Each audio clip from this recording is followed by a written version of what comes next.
Toda noite, presbítero Marcel, aleluias.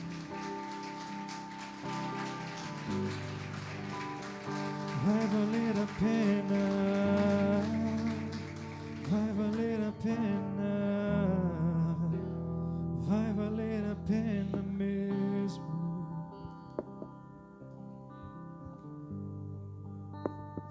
Boa noite, igreja. Shalom a todos, amém? Acho que faltando 5 segundos, mexeu com todas as minhas estruturas fisiológicas que existem no corpo do homem. Aleluias. Deus é bom, Deus é poderoso. Mas eu gosto sempre de estar em um momento como esse, com um versículo que existe no meu coração, que é Romanos 8:1. Agora, pois, nenhuma condenação há para aqueles que estão em Cristo Jesus, pois somos libertos da lei do Espírito e da morte, mas salvos em Cristo Jesus, para a honra e glória dele, amém? Como a palavra de Deus é poderosa. Eu não sei, igreja, o que Cristo em si, pelo tudo que Ele deixou escrito na Bíblia, precisa fazer em sua vida, para que possamos e você possa entender quem é Ele no mundo. Quem é Ele em todo isso que existe, em todo esse espaço. Eu não sei o que você precisa ver ainda, eu não sei o que você quer que aconteça para você entender que Deus entregou o seu Filho unigênito para todo aquele que nele crê não pereça, mas tenha a vida eterna. Eu fico me perguntando isso diariamente. O que precisa acontecer para que a igreja de Cristo entenda quem é Cristo? O que precisa acontecer para que a igreja de Cristo entenda quem é Cristo? Eu me pergunto isso, eu não consigo encontrar uma resposta. Porque tudo que Deus fez na minha vida até aqui me sustenta até a eternidade. Mas eu não me satisfaço com isso, pelo contrário, eu quero mais. Mas se Ele parar aqui, amém, por isso eu sou salvo. Amém, por isso eu sou salvo. Pelo que está escrito na palavra de Deus, amém, por isso você é salvo. Pelo que Ele fez na cruz, amém, por isso você é salvo. Eu tenho uma pergunta para te fazer essa noite. Onde está a presença de Deus na sua vida? Ela está nos santos dos santos? Ela está na porta da tenda? Ou ela já está no portal da cidade? Talvez até inalcançável para você. Porque se ela está nos santos dos santos, que é no seu coração, você está íntimo com Deus e você está pronto para ouvir a voz dEle.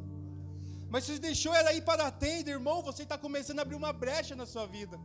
E se ela já chegou até o portal da cidade, a sua casa não está em Cristo Jesus. Já não envolve só você, envolve a sua família, envolve a todos que estão em sua volta. E o caminho é árduo para que a presença possa voltar para a sua porta da tenda e para os santos dos santos.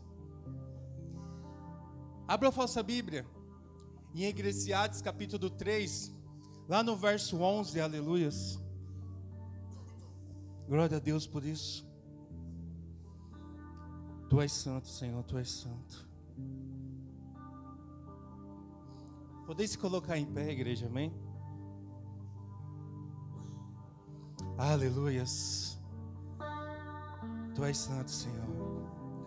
Eclesiastes capítulo 3, no verso 11. Aleluias.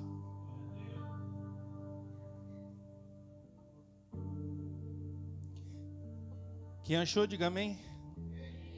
Amém, os irmãos estão craques na Bíblia. Oxi. Desculpa, eu abri externo aqui, igreja. É abreviado, os nomes assim, abriu a abreviação errada. Aleluia. E fez tudo apropriado no seu tempo. E também Deus, foca nisso, igreja. Leia esse versículo agora comigo, essa parte. E também Deus colocou a ideia da eternidade, em outros versículos, a felicidade. Não, é isso mesmo, a eternidade no coração do homem. E tudo fez formoso no seu tempo. E também Deus colocou a ideia da eternidade no coração do homem. Vamos orar pela palavra nesse momento, amém? Aleluia. Vai valer a pena, Léo. Vai valer a pena, igreja. Tu és santo, Senhor. Vai valer a pena tudo isso. Vai valer a pena, Deus, tudo que abrimos mão para estar em Tua presença. Vai valer a pena, Deus. Vai valer a pena. Pregar o Evangelho em Teus caminhos em todo momento. Vai valer a pena, Deus. Pois só Tu és santo, só Tu és poderoso. Vai valer a pena, Deus. Vai valer a pena, ó Pai. Se vai valer a pena,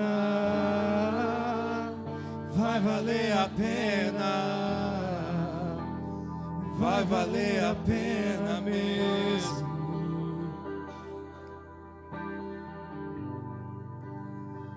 Senhor, que nesse momento a Tua palavra, Pai, venha descer sobre nós, guiada pelo Teu Espírito, em cada coração que está aqui essa noite. Espírito Santo, eu peço mais uma vez que você venha agir nesses corações. Você venha falar profundamente nesses corações. Venha agir nesses corações de uma forma que eu como homem não posso, mas você, enviado como Consolador para nós, você pode, Espírito Santo. Jesus Cristo, que hoje mais uma vez faça-se, ó Pai, no coração dessas pessoas, ó Pai, a ideia do que foi a cruz, a ideia do que foi pago naquela cruz, Senhor. Deus, manifesta o Teu poder, manifesta o Teu poder. Mais uma vez eu peço que todo resíduo, ó Pai, que o demônio lançou nesses corações seja, ó Pai, destruído agora, seja queimado agora, que numa reserva exista no coração desse irmão, dessa pessoa, e seja totalmente livre, aberto e disposto, ó Pai, a Ti, Senhor, para que possamos cantar em Tua presença, para que possamos dançar em Tua presença, para que possamos dizer que valeu a pena, ó Pai, em nome de Jesus. Vai valer a pena. Aleluias. Vai valer a pena. Vai valer a pena mesmo. Aleluia, igreja. Podeis assentar, meus amados. O Senhor é bom o tempo todo. Lá em Gênesis 1, aleluias, Deus, Ele cria o homem, amém? Glória a Deus.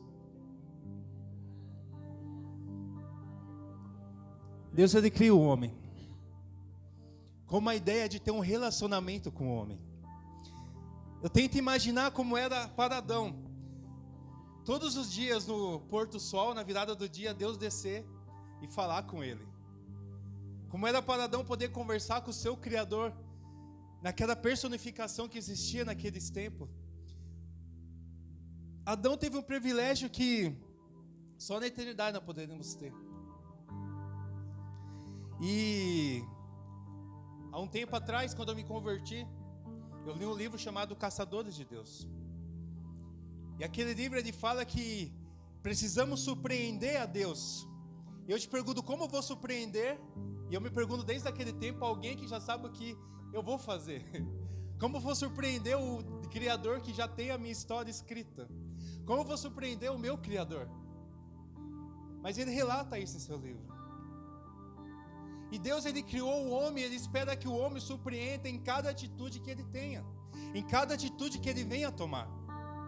Mas o triste em tudo isso é que a primeira vez que Deus surpreendeu na Bíblia foi com o pecado. Foi quando ele falou, Adão, Adão.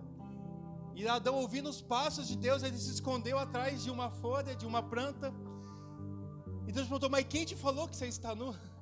E eu gosto quando o pastor Diogo fala, quem você está escutando? Quem que Adão escutou aquele dia que não era a voz de Deus? Mas Adão surpreendeu a Deus aquele dia com o pecado. E ainda assim nos dias de hoje, Deus espera que nós venhamos surpreender Ele. Porque existia um plano, caso Adão surpreendesse a Deus com esse pecado. Eu gosto quando fala em Apocalipse, lá no capítulo 13, de que antes da fundação do mundo, o cordeiro já estava imolado. Porque existia algo já preparado, porque Deus, Ele quer que a gente façamos o certo. Mas infelizmente, às vezes cogitamos para as coisas do homem. E naquele momento, quando Adão pecou, o segundo plano foi ativado. E eu acho que é a primeira vez que eu vou falar essa palavra em uma pregação. E isso me move muito, porque o plano da reconciliação foi ativado. O plano de uma nova chance. E esse plano, ele está ativado até hoje, está sendo colocado em vida de pessoas até hoje, o plano da reconciliação. Nós temos a oportunidade de nos reconciliar com Cristo Jesus, com Deus. Na verdade, nos reconciliamos com Deus pela morte de Cristo Jesus em uma cruz. E Ele espera até hoje pela surpresa que podemos fazer para Ele. Porque é como C.S. Lewis fala, Deus é um poeta, e tolo é o homem que acredita que Deus não é um poeta. E como eu falei esses dias no dízimo, Davi entendeu que Deus era um poeta, e no momento daquela oferta ele falou, como posso eu entregar isso para Deus, sendo que tudo já é dele? Como posso eu entregar algo para Deus, se tudo já é de Deus? Como podemos fazer algo para Deus, se tudo já é dele? Ele sabe de todas as coisas.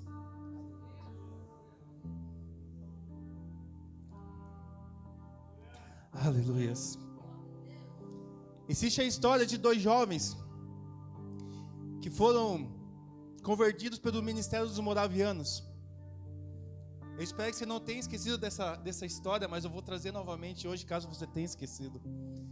Porque esses 2 jovens souberam que existia uma ilha de escravos, e o evangelho nunca tinha chegado nessa ilha. E eles entenderam que ali era o local onde eles iriam fazer a missão do evangelho. E a mala deles era o caixão deles, porque uma vez pisando naquela ilha, nunca mais poderiam voltar. E eles decidiram abrir mão de tudo.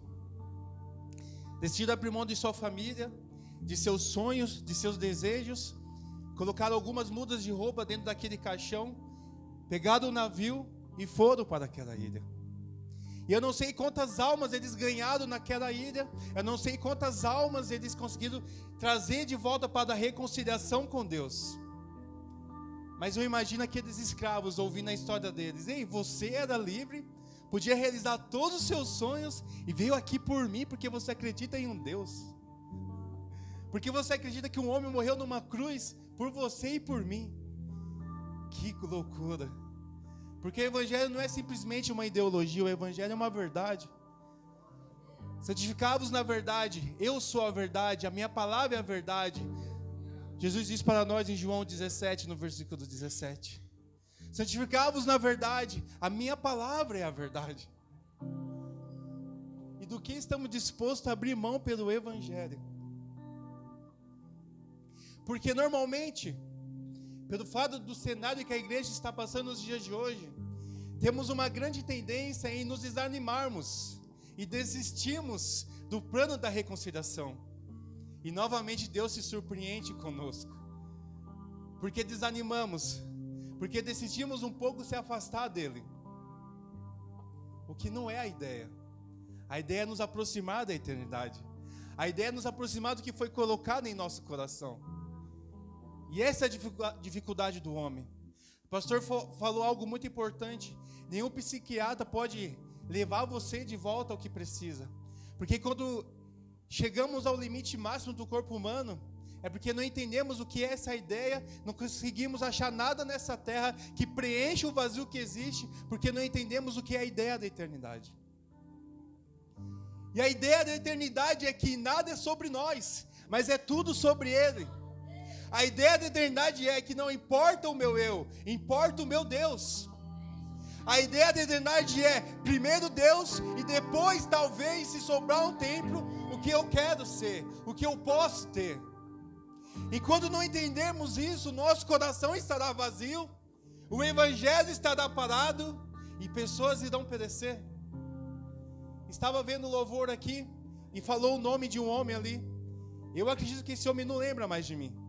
Mas lá para 2009, para 2010, quando eu estava entendendo um pouco o que era o evangelho, eu levava a Bíblia na escola e o pessoal ficava chateado, porque eu lia a Bíblia na escola, que era a Bíblia gigante. Só que eu fui em vários congressos com esse homem. Ele era o pregador e eu estava na mesma casa que ele, eu tomava café com ele, eu almoçava com ele, nós conversávamos sobre o evangelho entre um culto e o outro, eu jantava com ele e dormia na mesma casa que ele. E passou-se o tempo e eu não é que eu conversava, eu escutava, na verdade. Eu só estava ali.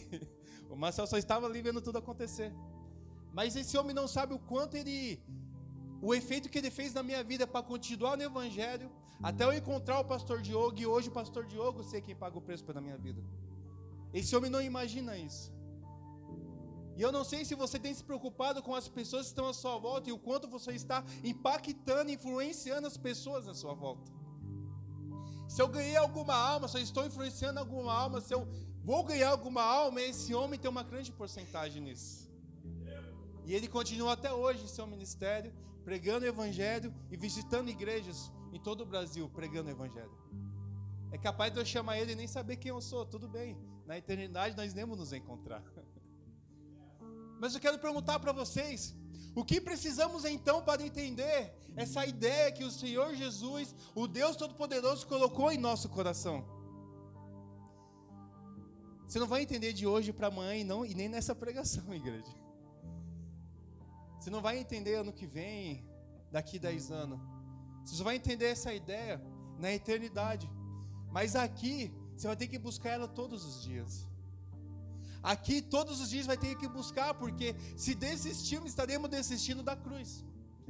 E lá em Hebreus capítulo 6, no verso 4, vai falar que quando desistimos da cruz, Cristo é crucificado novamente. Isso é o que, se tem algo que me pega, é isso, igreja.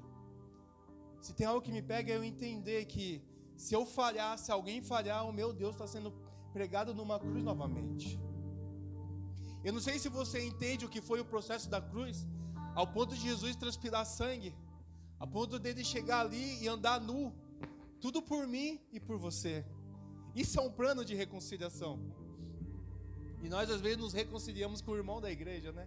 Às vezes falhamos em reconciliar com uma pessoa que possamos ver, que possamos comer junto, e esquecemos essa pessoa porque não queremos nos reconciliar com ela. E um homem que sabia que em um certo momento eu poderia desistir e falar, eu não quero mais. Um homem que sabe que a partir do momento que você coloca a sua vida em primeiro lugar e não ele decidiu sofrer tudo aquilo por você, por mim, por nós. Precisamos entender quem é o nosso Criador. Perguntado certa vez para um ateu, quem é o seu Criador? Ele falou, eu não sei. Então qual é o seu propósito? Eu também não sei, porque só posso ter um propósito se eu conhecer o meu Criador. Se eu não conhecer o meu Criador, eu apenas vivo e talvez eu nem exista. Mas se entendemos quem é o nosso Criador, se entendemos essa ideia, entenderemos o nosso propósito. Para os presbiterianos, a primeira pergunta do catecismo dele é: qual a finalidade do homem, do presente até o futuro? E a resposta é: adorar ao Deus, gozar na presença de Deus. Essa é a finalidade do homem, de hoje até o futuro. E perguntamos, para que o homem foi criado? O homem foi criado para ter um relacionamento com Deus. O homem foi criado para adorar a Deus, para ser um adorador a um Deus. E falhamos com isso. Mas eu quero perguntar para vocês, o que precisa acontecer para que possamos entender o que foi a cruz em nossa vida? O que precisa acontecer em nosso meio? Qual é a tal maneira que precisa acontecer para que possamos entender o que foi a cruz em nossa vida? Porque se não entendemos a cruz, não vamos entender qual foi a ideia colocada em nosso coração. Se não entendemos o que foi a cruz, não vamos entender quem é o Deus Criador. Porque é necessário que o homem tenha fé para que possa adorar a Deus. É necessário que o homem tenha fé para que possa permanecer na presença de Deus. E foi só pela fé que os antigos heróis da promessa fizeram o que fizeram na palavra de Deus. Foi só pela fé que Abel ofereceu um sacrifício mais agradável a Deus do que Caim. Foi só pela fé que Enoque foi transportado. Foi só pela fé que Isaías morreu cerrado. Foi só pela fé que Paulo de Tarso deixou o seu título de cidadão romano para ser... Como que é a palavra agora? Decapitado. Foi só pela fé. E é só pela fé que iremos entender qual é a ideia. E como possamos fazer isso? Abra sua Bíblia em Tiago, capítulo 4, no verso 8. Se até esse momento você estava um pouco distante de Deus, esse é o momento de se achegar a Deus. Esse é o momento de se aproximar de Deus. A Bíblia fala em Tiago capítulo 4, no verso 8: achegai-vos a Deus, e Ele se achegará a vós. Limpai-vos a mão, ó pecadores, e vós de duplo ânimo, purificai o vosso coração. Primeiro princípio que eu quero deixar para vocês entender a ideia da eternidade é: achegue a Deus, se aproxime de Deus, esteja na presença de Deus. Não existe uma outra forma para isso. Não existe um outro caminho. Existe um caminho largo, ao qual leva para a perdição. Mas a porta para a presença de Deus, para a ideia da eternidade, é uma porta estreita, cheia de espinhos e pedras para nos fazer tropeçar. E queremos desistir dessa porta, desse caminho estreito. Achegai-vos a Deus. Certa vez eu estava com alguns jovens, e aqueles jovens eu vi que eles estavam meio assim, para lá, de aqui para lá mesmo. Eu falei: quer saber? Para com esse negócio de ler a Bíblia. O pastor fica falando para orar toda hora, ler a Bíblia. Eu sei que vocês estão cansados, vocês nem fazem isso mesmo. Eu falei: é verdade, mas é verdade. Dá para relevar um pouco. Eu falei: dá. Mas quer saber de uma coisa? É impossível você chegar a Deus se não lermos a Bíblia. É impossível nós chegarmos a Deus se não orarmos. É impossível chegar a Deus se não jejuarmos. O jejum nada mais é que a mortificação da sua carne, do seu eu. Não somos livres porque fazemos tudo o que queremos. Somos livres porque podemos dizer não para todas as coisas que quisermos dizer não. Eu não sou obrigado a fazer todas as coisas, porque eu tenho que selecionar, e eu seleciono aquilo que irá adorar o meu Deus. Esses dias eu fui sair com a minha esposa, chegar naquele ambiente, e falei: poxa, o nosso rolê romântico acabou aqui. Entramos, falei: moça, eu posso pelo menos pegar um pastel e sair andando? Falou: pode, ficar livre. Mas os 5 para 20 minutos que ficamos lá, eu estava preocupado. Se alguém me vier aqui e não perguntar o que eu estou fazendo aqui, o que ele vai pensar de mim e da minha esposa? E talvez eu pensando: pô, se ele me ver aqui, ele não vai querer ir na igreja, porque vai fazer o que lá, se eu estou no mesmo lugar que ele pode estar? Vocês entendem a situação? Eu falei: acaba logo com esse pastel, vamos embora. Tem que ser que nem o miojo mesmo.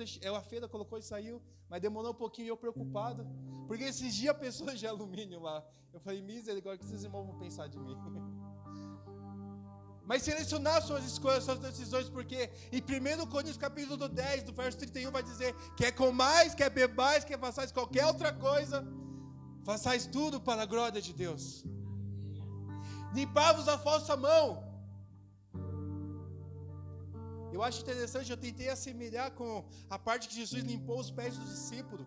Mas limpar os pés dos discípulos é uma parte que nós temos que servir. E se servir o nosso próximo, se não servir o nosso próximo, também não iremos entender a eternidade. Se não servir o nosso próximo, como podemos fazer uma obra? Como podemos pregar o Evangelho? Porque em muitos lugares servir é você deixar o seu comodismo, o seu luxo, e ir para um lugar que realmente falta alguma coisa. E lá você vai servir o irmão porque você crê no Evangelho. Limpar-vos a mão é: saia do pecado. Saia do pecado. Mas eu não pratico adultério, presbítero. Eu não roubo. Eu não tenho a intenção de matar ninguém, e amém por isso. Imagine o irmão do lado com a intenção de matar. É complicado, né? Mas o pecado ainda fala em Tiago, o bem que eu devo fazer, esse eu não faço, nisso eu estou pecando. Mas eu vou um pouco mais além, porque o pecado é você errar o alvo. Mas você só vai errar o alvo se você entender quem é o seu alvo. Eu quero dizer, se existe alguma dúvida sobre quem é o seu alvo, eu quero dizer essa noite: o seu alvo tem que ser Cristo Jesus, ressuscitado dos mortos, assentado ou em pé do trono de Deus, porque em algumas partes da Bíblia ele está assentado, em outras partes Estevão viu ele à direita de Deus. Mas o seu alvo é Cristo. Abrir mão dos seus prazeres mínimos e miseráveis para focar em Cristo. abrir mão de desejos míseros e miseráveis, para focar em Cristo. Igreja, o nosso tempo é curto. Eu não sei se você já entendeu o que é a eternidade perto dessa vida, que talvez nem cheguemos no tempo da enfadade, que é com 65 anos, um pouquinho para cima.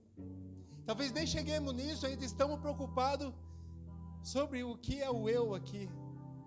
Se não é sobre nós, é sobre o Evangelho, é sobre Cristo, é sobre a cruz, é sobre salvar almas. Eu quero que vocês entendam, houve uma nação, houve uma geração de vikings. Isso é um relato escrito no livro Fator Melquisedeque. Amém. Ele fala que uma nação não ouviu quem era Cristo. E essa nação hoje não existe mais. Ai do homem que era para ter ido até os vikings, pregar sobre o Evangelho, e esse homem não foi naquela nação. E é por isso que eu trouxe um pouco a ilustração sobre esse missionário na minha vida. É por isso que eu estou falando sobre os moravianos. É por isso que eu quero que você entenda o que é a ideia da eternidade, porque existem pessoas fora daqui que nem imaginam o que é o vazio dentro delas. E lá estão elas tomando um remédio, fechados em quartos escuros, não querendo sair, não querendo conversar, procurando um psiquiatra, procurando uma forma de se matar, porque não aguenta mais o vazio que está sendo preenchido pela seta de Satanás, pelas artimanhas do inimigo, porque ele também não sabe que ele precisa ser revestido pelo capacete, pela couraça, colocar os sapatos e sandálias que praticam o Evangelho, levantar o seu escudo e a sua espada, ele lutar. Ele não entendeu que a luta dele não é contra a carne e sangue, e sim contra a potestade e principados do mal. E cabe a nós, igreja, levar isso até ele. Não que você vai chegar amanhã no seu trabalho e falar: olha, não é assim, pega a espada espiritual aqui e começa a lutar. Não, não é assim. Achegá-vos a Deus. Dobre o seu joelho por essa alma. As suas atitudes que antes escandalizavam, limpavos a sua mão e não pratique mais. As brincadeiras são brincadeiras, mas o Evangelho ainda é Evangelho. O Evangelho é Evangelho, não importa o quanto o homem diga que a verdade dele é mais importante. E quando você está em um ambiente só de homem, a verdade é verdade, não importa o que o homem diga. Por que você não vai em tal lugar? Por que você não faz isso? Não convém a mim. O Evangelho de prende. Não, todas as coisas me são lícitas, mas nem todas as coisas me convém fazer. Por quê? Porque nem todas as coisas vão adorar aquele que morreu em uma cruz por mim. Nem todas as coisas que eu faço glorificará o homem que veio para o ventre de uma mulher. Se vês como homem obedeceu até a morte, e uma morte de cruz. Ele foi obediente. A primeira vez que eu ouvi esse versículo foi esse homem que pregou para mim. Ele pregou com muita ênfase aquele dia. E eu conheci um louvor que fala sobre o final desse versículo. Esse louvor, eu canto todos os meses esse louvor. É como o presbítero Felipe falou, louvores que nos ajudaram no nosso começo. Louvores que marcaram a nossa caminhada. Purificar o seu coração. Cuide de todas as coisas, cuide do seu coração, que é de onde vêm todas as coisas. Na medicina, o coração é só um órgão, e é um negocinho feio ainda, igreja, do tamanho de uma mão. Olhando carnalmente, ele só vai nos fazer viver por um certo tempo, bombeando o coração. No homem, ele é só isso. Mas para Deus, o coração é o nosso extremo do extremo da nossa alma. O coração para Deus, no homem, é um lugar que a pessoa do seu lado não pode chegar. Em 2 Coríntios, no capítulo 2, no verso 16, vai falar, no verso 14, que só o Espírito esquadrinha o coração do homem, além das profundezas de oceanos. E o homem até hoje não chegou em uma profundeza de um oceano. Mas o Espírito Santo alcança lugares dentro de você, que é exatamente onde nenhum homem pode chegar, para tratar o seu coração. Para falar: ei, filho, Ele pagou o preço e estou aqui para te guiar. Eu não sei se você já passou por isso. Eu compartilho isso com o pastor Diogo bem pouco hoje por causa da minha rotina, mas já teve os momentos melhores. De você estar ali fazendo algo e ouvir aquilo e falar: opa, não vou fazer porque eu ouvi. Aí passa o segundo: não, eu vou fazer, às vezes não quer dizer nada, mas não, eu não vou fazer porque eu ouvi. Certa vez eu estava indo trabalhar e eu ouvi: não faça a curva como você sempre faz. Falei: não, é bobeira, é mais rápido a curva. Falei: quer saber, eu não vou fazer não. Eu estava no meu 5º dia de jejum, lá no mês 6, se eu não estou enganado. É por isso que o jejum te aproxima de Deus. É por isso que a oração te aproxima de Deus. É por isso que a palavra de Deus te aproxima dEle. E eu não fiz a curva como eu faço todos os dias. E quando eu cheguei na curva, tinha um caminhão sem sinalização parado. E eu a 110. Os irmãos me perdoem pelo limite de velocidade. Eu falei: misericórdia. Eu orei assim, ainda andei a volta olhando, né? Me perdoe pela direção também, mas fiquei impressionado pela situação. Entre outros momentos, como por exemplo, eu estava novamente em jejum. Se eu não me engano, ainda é do 3º dia de jejum. E eu não sei o quanto vocês praticam o jejum de ficar sem comer carne, sem tomar um refri, comendo só um ovo e talvez um alface. E alface só pressa com sal e eu tenho pressão alta e não posso comer. Então vai sem sal mesmo. E nem todas as coisas Deus fez bom. E Deus me deu um cenário que iria acontecer algo. E normalmente quando acontece algo que não está no meu controle, que eu acho que dá para prever e não fazer, e acontece, falei: poxa vida, dava para fazer. E foi algo com a minha esposa. Aí eu vi aquele cenário muito real, era numa noite, era exatamente como aconteceu. Falei: é só um cenário. Na outra semana, e o que acontece? Quando acontece eu fico um pouco estressadinho. Então tem que, né? E quando aconteceu, igreja, eu lembrei desse cenário e falei: não, eu já sabia que isso ia acontecer. Então eu já tinha deixado tudo naquela semana de jejum na presença de Deus. Todas as emoções que poderiam me dominar naquele momento, entreguei tudo na presença de Deus. Eu orei para aquele momento ser minimizado. E amém, foi isso que aconteceu. Amém, foi isso que aconteceu. Nunca falei isso para minha esposa, mas aquele dia, não sei se ela percebeu, mas ela falou, eu voltei a dormir. Falei: tá bom, aconteceu. E normalmente eu não sou assim. Estou te dando esse testemunho para você entender. Purificar o seu coração. Porque eu só ia conseguir passar por esse momento porque o Espírito Santo estava comigo. E eu acredito que a caminhada até hoje é porque existe um espaço dentro de mim que eu quero só o Espírito Santo. E o seu caminho até hoje, você só está aqui hoje, ainda que você não saiba disso, ainda que você tenha dúvidas, você está aqui hoje porque existe um espaço no seu coração gritando para você: traga o Espírito Santo de Deus, traga o Espírito Santo de Deus, traga o Espírito Santo de Deus.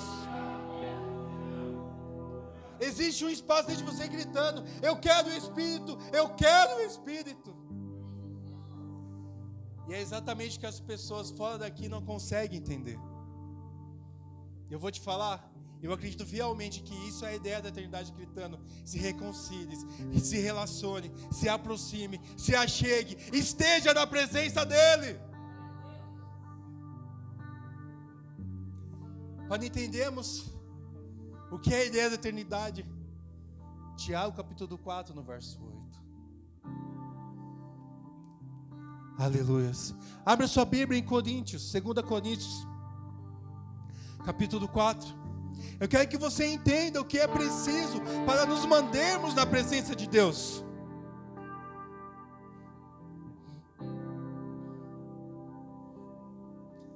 Eu quero que você entenda que essa noite você não pode continuar esse resto de ano 2023 como você seguiu até aqui, com um vazio, uma vontade de chorar, uma vontade de não sair da sua cama, ou fazer as coisas só por fazer, porque você não está reconciliado com Deus, porque você não está em um relacionamento com o seu Criador. Deus é um poeta, igreja. Ele quer que você o surpreenda. Ele quer que você o surpreenda. 2 Coríntios capítulo 4, no verso 16.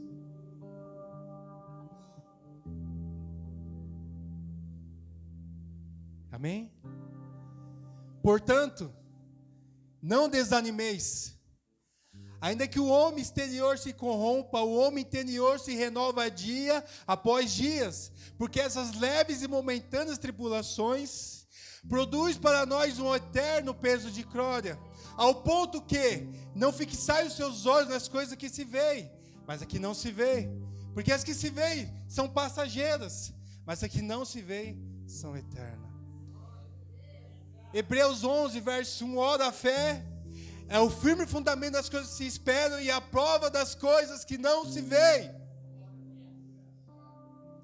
Eu quero te contar um segredo.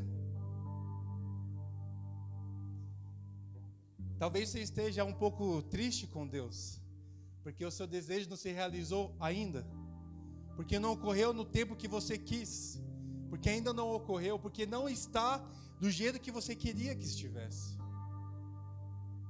Se for coisas momentâneas, igreja, supera, amadurece. E isso é um processo difícil, superar e amadurecer. Porque emocionalmente, Romanos capítulo 6, verso 19, fala o homem por causa da fraqueza da sua carne. Falo como homem por causa da fraqueza da sua carne. As nossas emoções gritam. Elas querem nos levar a inclinar-se para as coisas da carne. Se Deus não fez, não aconteceu, deixa como está, eu não quero mais também. Mas não é assim. Vocês pararam já para imaginar como foi a caminhada dos discípulos após a morte de Cristo? João, na ilha de Patmos, ele só foi para a ilha de Patmos porque primeiro jogaram ele no caldeirão de óleo quente e ele não morreu. Ele não morreu porque ele era o homem que Deus iria usar para escrever os fins dos tempos. Então, aqueles homens vindo que João não morreu, naquele óleo quente, falaram, leve ele longe daqui. E levou para essa ilha de Patmos. E João não teve tratamento médico. João não teve ninguém que cuidasse dele. João estava lá aguardando o anjo de Deus falar com ele. Aí ele fala, ei, eu tenho contigo que abandonaste o teu primeiro amor. Abandonou as tuas obras, abandonou tudo aquilo que eu pedi para você fazer na carta de Éfesos e você não fez. Porque abandonou a tua espada, porque abandonou o teu escudo, porque abandonou o teu capacete, porque tirou as sandálias do evangelho, porque desistiu de mim.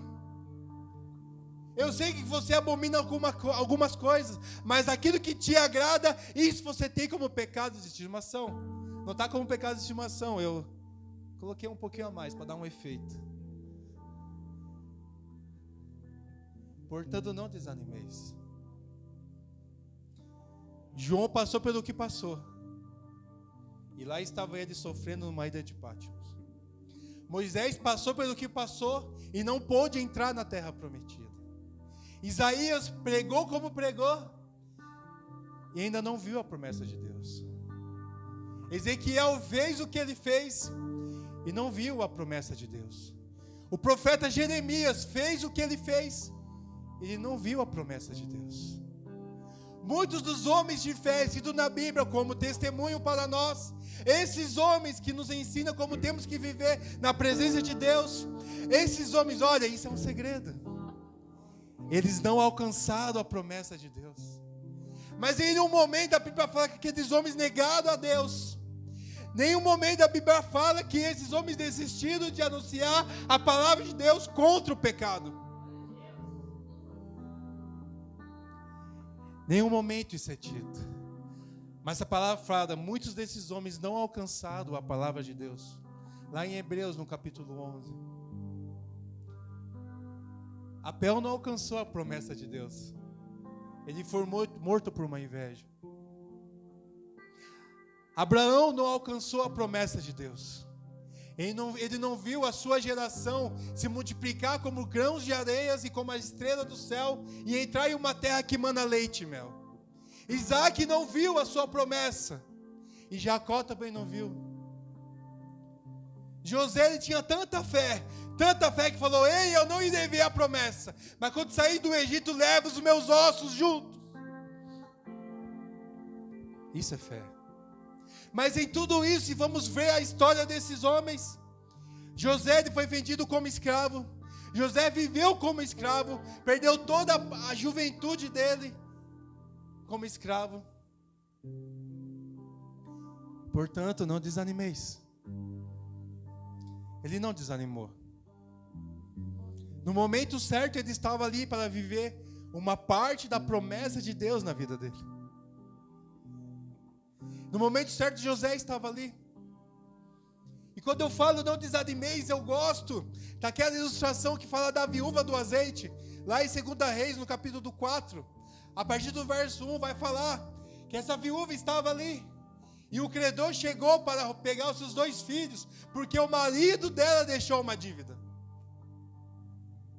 O marido dessa viúva era Obadias, um profeta da escola de profetas que salvou 100 profetas, e quando Isaías estava em seu momento de depressão. E Deus fala, não, essa é uma outra parte. E Obadias, para cuidar do evangelho, para cuidar da palavra de Deus, ele falou, eu tento imaginar como era a conversa dele com a esposa dele. E é por isso que um homem só vai crescer espiritualmente na presença de Deus se a sua esposa estiver alinhada com ele. O altar não existe se o lar não estiver estabelecido. Isto é, o seu relacionamento com Deus não está forte se o seu lar não estiver relacionado com Deus. Imagina aquele profeta Obadias falando, amor, ou mulher, não sei, aquele tempo era mais bruto as coisas, ei mulher, temos 2 pão, fique com metade de joelho, eu falei 1,5 para os profetas.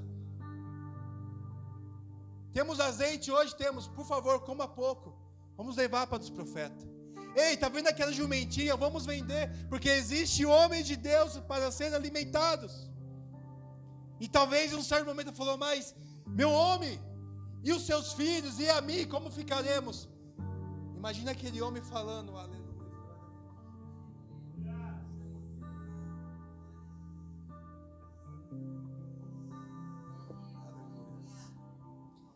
Imagina aquele homem falando, Deus proverá.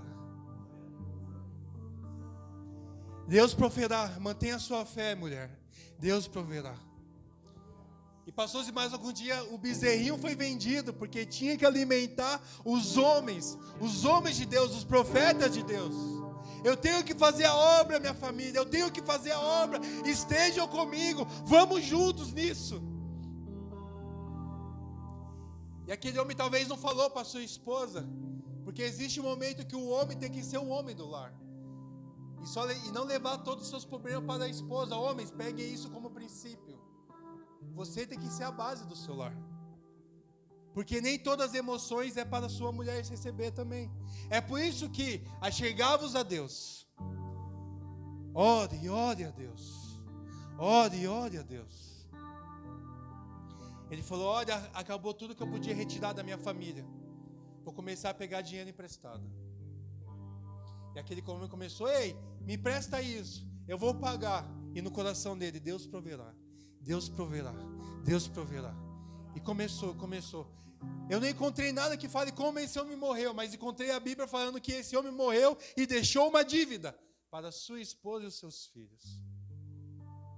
Se aquele homem não fosse o homem de Deus, e homens, escutem esse princípio, se aquele homem não fosse o homem de Deus, Deus não ia fazer a obra na vida daquela mulher e daqueles meninos. Deus não iria fazer a obra naquele lar. Se aquele homem não tivesse os mandamentos de Deus em seu coração, se ele não entregasse a sua vida ao altar do Senhor, no momento daquele credor chegar naquela casa, os 2 filhos seriam escravos. E eles passariam a vida, talvez, a vida deles dizendo, isso é culpa do meu pai. Isso é culpa do meu pai. Isso é culpa do meu pai. E a mãe estaria amaldiçoando o marido. Isso é culpa do meu marido. Isso foi culpa do meu marido. Mas a fé é o firme fundamento das coisas que se esperam e a prova das coisas que não se veem. Aquela mulher, ela não desanimou. Ela correu para um homem de Deus. Falou, profeta, eis que o homem veio e quer levar os meus filhos. E aí a gente vê um milagre, a multiplicação do azeite. Mas eu quero que vocês entendam a história antes disso. O milagre é importante. A multiplicação é importante. A providência foi extremamente importante. Mas já ouviram aquele versículo, tudo posso daquele que me fortalece? E é por isso que eu falo que a caminhada é algo complicado e você não vai entender essa ideia somente hoje.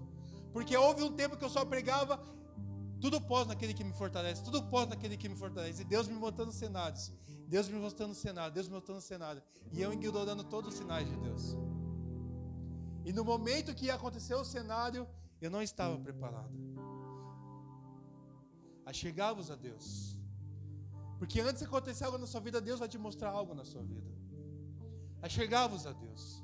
Porque quando chegar esse momento, você tem que lembrar desse versículo que está na Bíblia. Ei, portanto não desanimeis. Portanto não desanimeis. Ainda que o seu homem exterior se corrompa, o interior se renova dia após dia. Como? Pelo Espírito Santo de Deus. Porque Ele conhece a profundeza do seu coração. Aleluia por isso. Deus só vai prover na sua vida se primeiro você surpreender Ele, abrindo mão de tudo que você tem pela obra dEle. Aleluia. Eu não estou falando que vai ser fácil. Não estou falando nem que é fácil. Mas existe uma promessa que não podemos ver ainda. E a mesma promessa que os profetas do Antigo Testamento basearam na sua vida. E a igreja tem que ser alicerçada, fundamentada nisso. A promessa de uma vida eterna. A promessa de uma nova casa. Não se turbe o vosso coração. Creia em meu Pai e creia também em mim. Pois para onde eu vou, lá existe muitas moradas. Senão não vos teriam dito que existiria um outro lugar. É necessário crer. É necessário crer.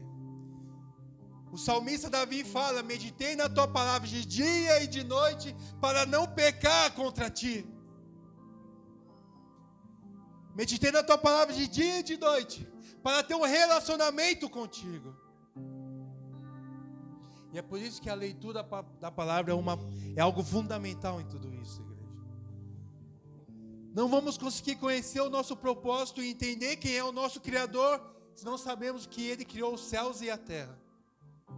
Como entender que eu estou respirando porque lá atrás Ele soprou na narina de um negócio de barro, um boneco de barro? E o mais importante não é só ler a palavra de Deus, é crer que tudo aquilo é santo, é eficaz, é verídico, é uma verdade. É a verdade que nos santifica, é a verdade que nos guia.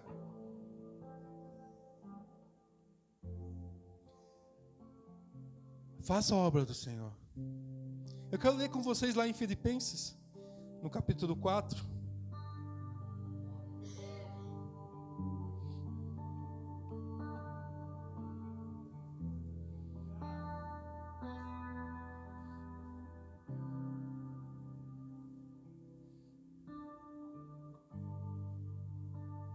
A partir do verso 10. Que quando Paulo ele fala isso para a igreja de Filipe, ele fala porque ele entendeu quem é do Criador dele. Eu admiro Paulo porque vocês vão ouvir isso quase sempre quando eu parar para falar de Paulo. Ele tinha algo chamado título de cidadão romano, que naquela época era você ser uma pessoa extremamente importante onde ele estava. É como esses influencers de hoje, que as pessoas tanto idólatram, mas são só pessoas vazias, tentando entender como vai fazer amanhã para viver novamente. Paulo era maior que esses influencers. O que ele tinha em sua mão valia mais do que tudo isso. Ao ponto que quando tentado fazer algo, ele falou: ei, eu sou cidadão romano. Opa, para, não toque, solte esse homem. Me leve até César, eu tenho o evangelho para pregar. Vamos ler junto, Filipenses capítulo 4, no verso 10. Alegro-me grandemente no Senhor. Opa, desculpa aí, igreja.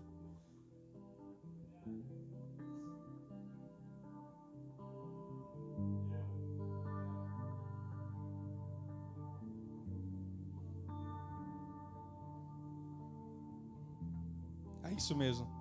É que essa tradução é um pouco diferente. Alegro-me grandemente no Senhor, por teres finalmente renovado o vosso cuidado para comigo, sobre o qual, na verdade, estáveis atentos, mas vos faltava ocasião apropriada. Não vos declaro isso por estar necessitado, enquanto aprendi a viver satisfeito sobre toda e qualquer circunstância. Sei bem o que é passar necessidade, sei o que é andar com fartura.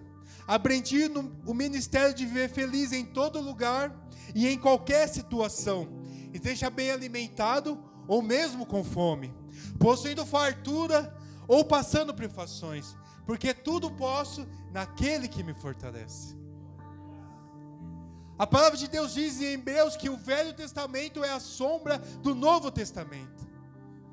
E aquela história da viúva, sobre o fato dela estar recebendo a provisão de Deus, é a sombra de que Paulo também podia viver isso hoje. E também é que podemos viver isso hoje. Tudo que foi provido, vivenciado, de feitos milagres no Velho Testamento, é uma base para o tempo da graça dos dias de hoje. Pois que, vivemos na lei ou na graça? Se somos escravos da lei, por que então viveremos sob a graça? Se somos obedientes à lei, por que viveremos então na graça? Mas a graça é: o salário do pecado é a morte, mas o dom gratuito de Deus é a salvação em Cristo Jesus. A graça de Deus é a salvação em Cristo Jesus.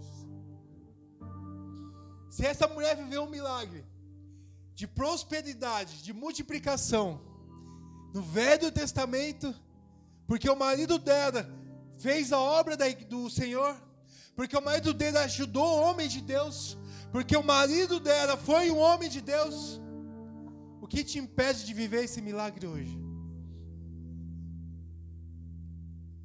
Portanto, não desanimeis. Se existe algo que pode te impedir de viver esse milagre hoje, ou amanhã ou mês que vem, é a falta de fé. E é por isso, achegai-vos a Deus, e Ele chegará a vós. Limpai-vos as mãos e purificai o vosso coração. Portanto, não desanimeis. Portanto, não desanimeis.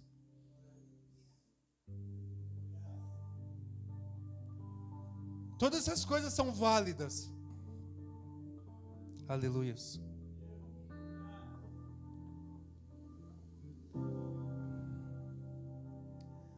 Entretanto, porém, todavia, eu aprendi isso, e eu já preguei isso a última vez, em dezembro do ano passado, já faz um ano, né? Faz um tempinho, acho que vocês até esqueceram, então dá para renovar hoje, vocês vão entender isso novamente. Não dá para entender todas essas coisas sem um novo nascimento.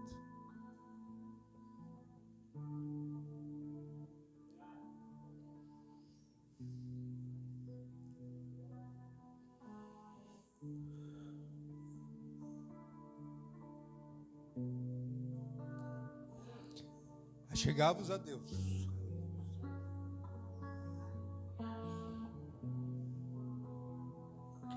Porque imagine que Nicodemos, ele sabia toda a base do Velho Testamento. Ele sabia todas as leis. Ele, com a autoridade que ele tinha no ambiente judaico, naquela assembleia, ele sabia os 5 primeiros livros da Bíblia, vírgula por vírgula, ponto por ponto. E ainda assim, sem o novo nascimento, Nicodemos não foi capaz de entender a graça de Deus. Sem um novo nascimento é impossível entender a graça de Deus.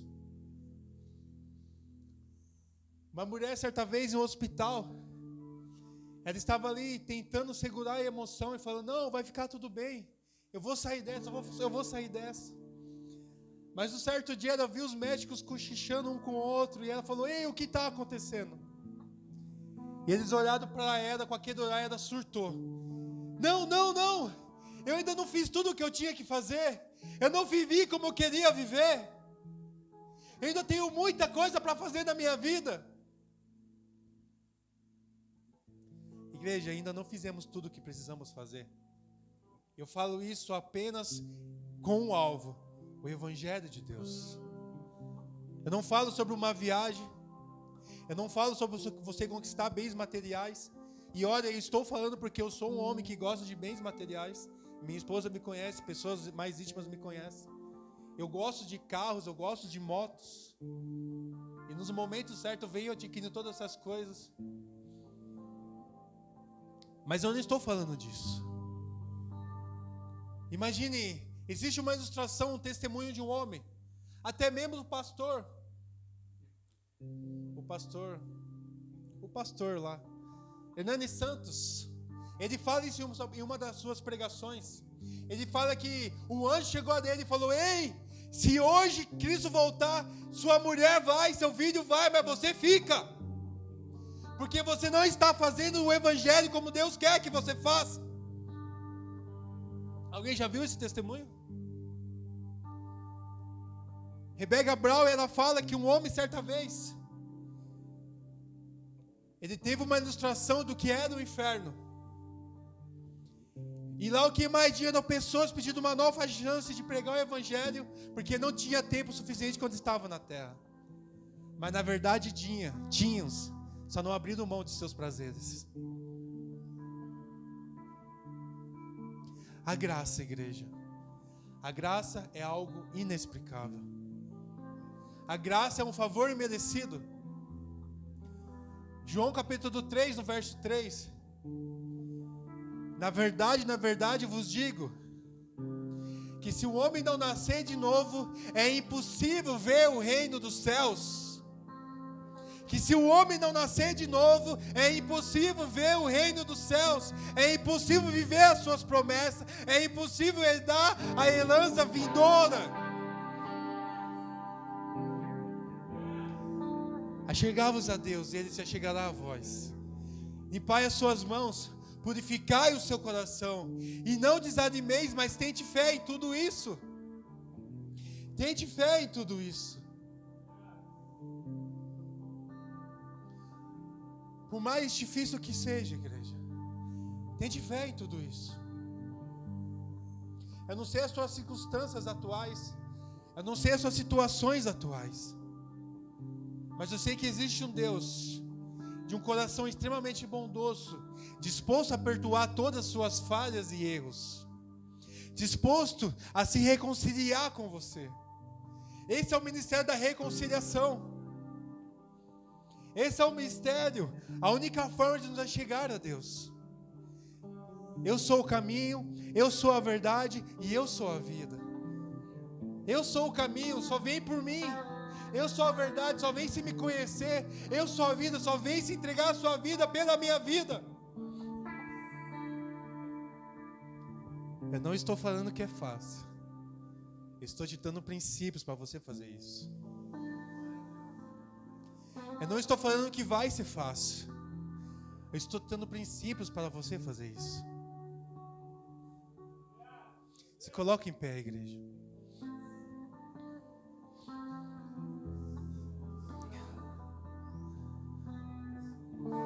Achegai-vos a Deus, e Ele se achegará a vós. Achegai-vos a Deus, e Ele se achegará a vós. Seja um profeta Obadias nos dias de hoje. Seja o profeta Obadias nos dias de hoje. Faça a obra. Faça a missão. Comece a crer na provisão de Deus. Comece a crer na provisão de Deus. Aleluia. Espírito Santo de Deus.